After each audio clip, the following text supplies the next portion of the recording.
C'est ici qu'il a rendu l'âme. Hassan Innocent, un adolescent de 14 ans. Il a été englouti par le sable alors qu'il en extrait pour commercialiser.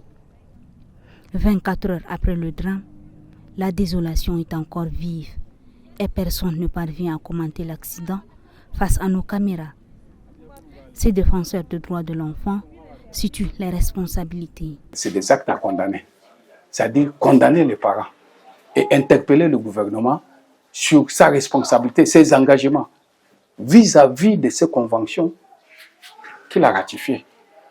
Parce que ici, c'est-à-dire les enfants sont laissés pour compte. Et c'est comme ça qu'on trouve beaucoup des enfants dans la rue. Hassan Innocent fait partie des milliers d'enfants qui perdent la vie dans des pareilles situations.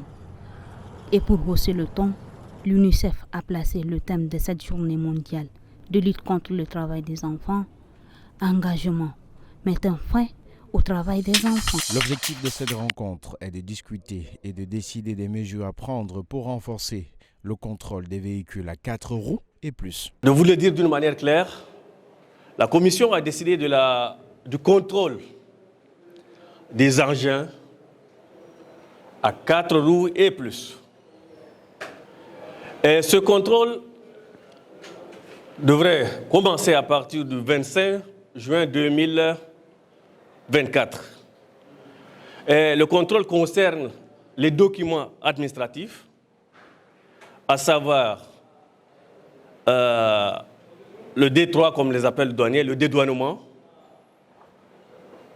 l'assurance, la fiche technique, le permis de conduire et surtout le contrôle des organes. La commission accorde un délai de 2 semaines aux propriétaires de véhicules pour se conformer à ces exigences. Dans un communiqué émis ce jour, le directeur général de la police nationale, le contrôleur Brahim Ahmad Gorou, annonce la mise sur pied d'une commission mixte chargée de contrôler les papiers des voitures, à savoir le dédouanement, la carte grise, la fiche technique, l'assurance et le permis de conduire. Un délai de 2 semaines, à compter du 12 juin, est accordé aux automobilistes de régulariser leur situation. À partir du 25 juin, tout véhicule en état d'irrégularité sera saisi et mis en fourrière pour sa régularisation. Dans une lettre ouverte adressée au président de la République du Sénégal, Diomaye Faye, 19 organisations sénégalaises réclament l'expulsion immédiate de l'ambassadeur israélien et la suspension des relations diplomatiques avec Israël. Elles appellent le Sénégal à soutenir l'Afrique du Sud dans sa plainte contre Israël pour génocide et crimes contre l'humanité. Le secrétaire général du ministère de la Justice et des Droits humains a présidé la réunion du comité paritaire des suivis des activités de la santé pénitentiaire visant à mettre en œuvre les textes relatifs à la santé en milieu carcéral. Le gouvernement place la santé des détenus au centre de ses préoccupations avec 5 villes retenues pour le projet. Leurs activités débuteront partiellement en N'Djamena, Mosoro et Bol. Et puis pour finir, 2 dames ont lancé le projet d'un forum de la fête des pères pour sensibiliser à la responsabilité des pères dans l'éducation de leurs enfants et prévenir les violences basées sur le genre. Elles souhaitent promouvoir l'éducation des enfants à travers les pères et valoriser leur rôle au sein de la famille. L'objectif est de créer des émissions et des échanges autour de ces thèmes pour rappeler l'importance de la présence des pères dans la vie de leurs enfants. Ils sont venus de 10 pays d'Afrique, de la France, pour prendre part à cette 42e conférence dont le thème invite à promouvoir la paix et la stabilité dans le monde. Saleh Kebzabo, gouverneur du district 9150 de Rotary, a saisi l'occasion pour expliquer le Rotary Club. Le Rotary, comme vous le savez, est un club-service qui existe aujourd'hui depuis 115 ans, à peu près 115 ans, créé 119 ans, créé quelque part en Amérique, et qui a fait donc des émules dans plus de 110 pays dans le monde, avec plus de 1 300 000 adhérents. Tout en saluant les efforts du Rotary dans l'amélioration de la vie de la population, le ministre d'État, ministre des Affaires étrangères Abdelrahman Koulamala, trouve que cette conférence est l'occasion de renforcer les liens. Cette conférence est également une occasion de renforcer les liens d'amitié et de solidarité qui nous unissent. En travaillant ensemble, en partageant nos connaissances et nos valeurs et nos ressources, nous pouvons relever les défis qui se présentent à nous et construire un avenir meilleur pour nos communautés. Cette conférence est un rendez-vous important dans la vie des Rotariens. Et cette édition met fin au mandat de Saleh Kebzabo comme gouverneur du district 9150.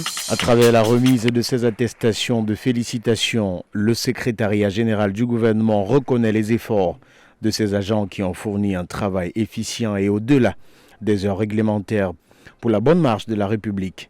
Le personnel s'est dit honoré.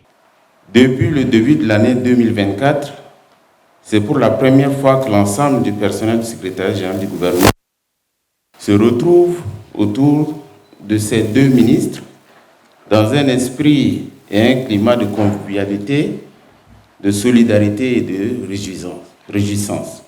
Le personnel est encouragé à garder cet élan de travail. Votre travail, comme je l'ai dit, ne passe pas inaperçu, ne s'arrête pas à mon niveau. Et il est grandement apprécié par les plus hautes autorités de la République. Donc je vous remercie. Merci à tous. Ensemble, poursuivons notre mission, qui est l'épine dorsale de l'administration. Et nous devons le poursuivre avec la même passion et le même engagement.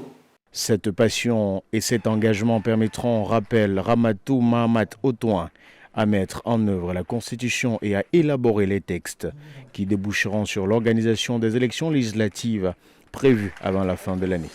Je trouve logique et je trouve normal pour leur défaite parce que ça dépend de l'organisation, le temps, la réunification pour les joueurs. Parfois on amène des joueurs qui jouent dans les différents championnats. C'est à l'approche des éliminatoires qu'on les amène. Parfois ils ne se comprennent pas. Tout ça c'est dû à ça. Et si on ne fait qu'enregistrer seulement que les défaites, on doit se poser beaucoup de questions et chercher à résoudre ce côté-là. Il faut revoir un peu le système. Il faut un finisseur absolument, une personne qui marque les billes. Ça ne sert à rien de jouer et ne pas gagner. Oui. D'abord, moi, je suis un fan. Je me suis procuré d'abord un maillot et pour supporter. Mais ça ne sert à rien de venir à chaque fois là-bas et puis rentrer avec les déceptions.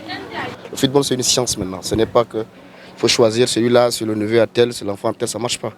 On a besoin de gars qui savent jouer, qui sont performants, qui ont la capacité, qui sont d'ailleurs physiquement plein en forme. Mais vous avez vu les joueurs là, ça ne peut pas aller. Mais il faut reconnaître que nous avons une équipe traditionnelle, il faut changer par une équipe moderne. C'est simplement ça. Dans les provinces, il y a des gars qui sont là, qui ont des talents pas possibles. On ne les sélectionne pas pourquoi.